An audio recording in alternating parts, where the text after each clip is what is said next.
Breaking tonight, we're live in Cleveland as the grand old party gets ready for a big old party to nominate Donald Trump as his choice for president. Hello and welcome to the second hour of this special edition of Justice, live from Cleveland. I'm Judge Jeanine. Thanks for being with us. As Donald Trump prepares to accept the Republican nomination for president here, the issue of foreign policy and protecting America's borders is front and center. Another attack in France only has America more on edge as we prepare the person who will try to keep us safe. Joining me now, counterterrorism expert Dr. Sebastian Gorka. Good evening, doctor. Good evening, Judge. All right, doctor, in light of what happened in Nice this week, and I'll get to Turkey in a moment, how does this play out in terms of the election and in terms of what it looks like going forward?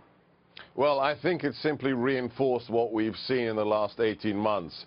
If you'd looked at the election, say 2 years ago, people would have said, yes, it's going to be about taxes, economics, pocketbooks, Obamacare.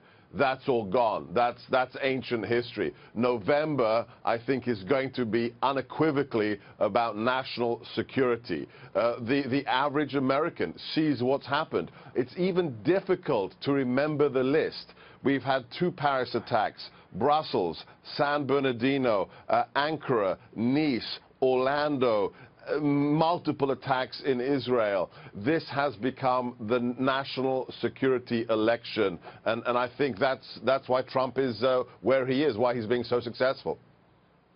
Well, let me ask you this, doctor. Do you think, as you ticked off those names, do you think that Americans are going to start to become desensitized, like, oh, it's another attack, I don't know, it happened somewhere? And, you know, do they, on the one hand, you've got that desensitization, and then on the other hand, you've got people saying, this is coming to my country and probably my town. Look, I think that you can be inured over time to these issues, but the people I talk to really aren't. And for me, as a relatively freshly minted American, Americans are defined by common sense.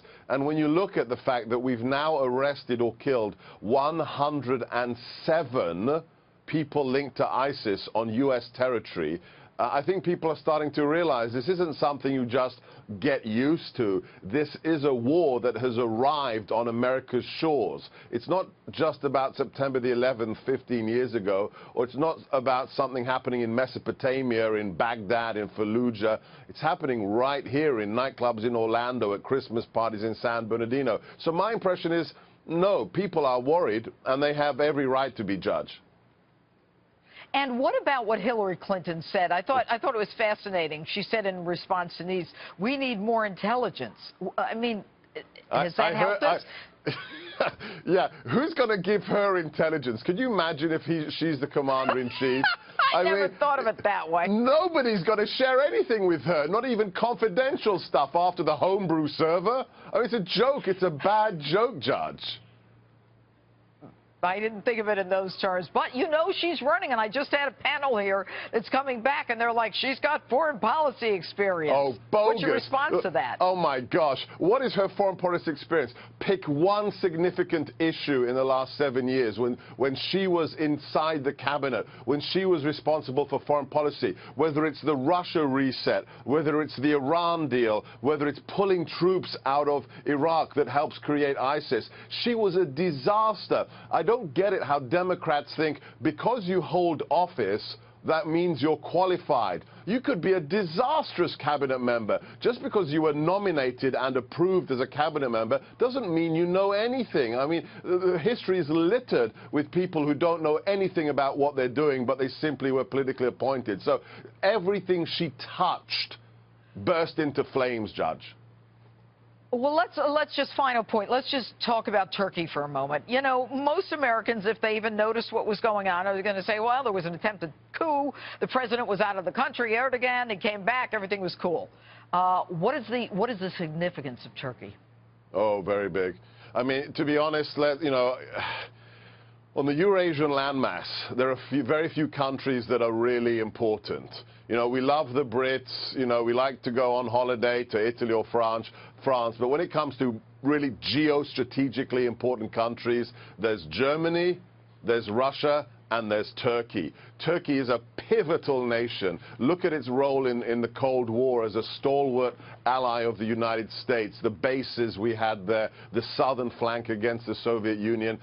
Turkey is incredibly important by itself, and the real significance is the good guys lost. You know, military coups can be good or bad, and under Atatürk's model, it was the military that guaranteed the secularity of the modern Turkish state. They've had enough of this Muslim Brotherhood wannabe Erdogan, and they stepped in to get rid of him. But, Doctor, I'm going to interrupt you here because I'm coming up against a break very quickly. Sure.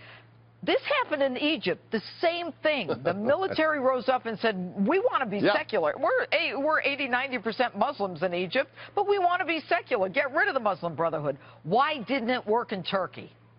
You know why? Because Erdogan has gutted the military. He arrested and put in prison the former chairman of the Joint Chiefs in Turkey on a trumped-up terrorism charge. He's basically gutted the best of the best, and as a result, they're lacking the adequate leadership to be successful in taking down the Islamists and Erdogan himself. All right. Dr. Sebastian Gorka, always good to get your take on things. Thanks so much. Thanks, Judge.